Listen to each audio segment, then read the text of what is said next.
क्या आप जानते हैं कि मंथरा पिछले जन्म में कौन थी?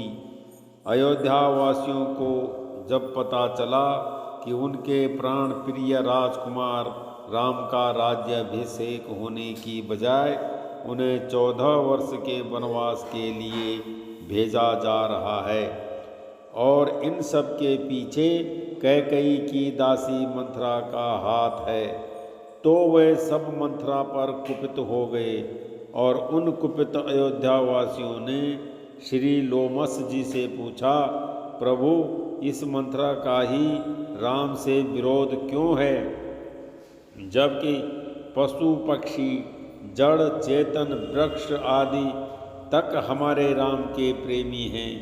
यह मंथरा जन्मांतर में प्रहलाद की पौत्री तथा विरोचन की पुत्री थी। उस जन्म में भी इसका नाम मंथरा ही था। इसका छोटा भाई बलि जब माता के गर्भ में ही था, तब देवताओं ने छलपूर्वक ब्राह्मण का रूप धारण कर विरोचन से अपनी सारी आयु ब्राह्मणों को दान देने की प्रार्थना की। अतः दानी विरोचन ने अपना शरीर त्याग दिया, जिसके बाद दैत्य निराश्रित हो गए। वह मंथरा की शरण में गए।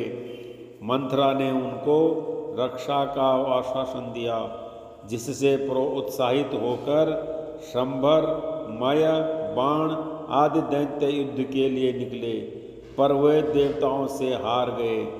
तब मंथरा देवताओं पर भयंकर क्रोधित हुई और क्रुद्ध होकर उसने नागपाश के द्वारा समस्त देवताओं को बांध लिया।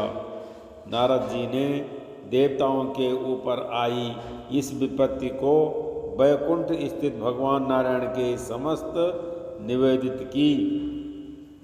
भगवान विष्णु ने इंद्र को अमोघ शक्ति दी थी, जिससे इंद्र ने न केवल नागपाश के बंधन को काटा, बल्कि उसी शक्ति से इंद्र ने मंथरा को मारकर बेहोश कर दिया। उस दिव्य शक्ति के प्रभाव से मंथरा का शरीर अपंग हो गया, वह कुब्जा सी हो गई। दैत्य स्त्रियों ने भी पीछे से उसका बड़ा उपहास किया।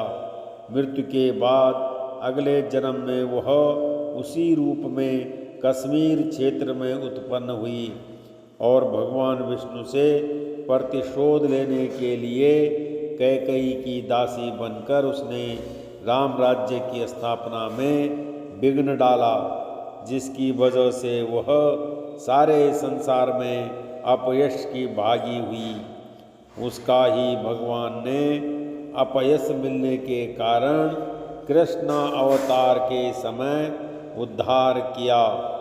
कल्प भेद से अलग अलग पुराणों में कुब्जा के विषय में अलग अलग कथाएं मिलती हैं।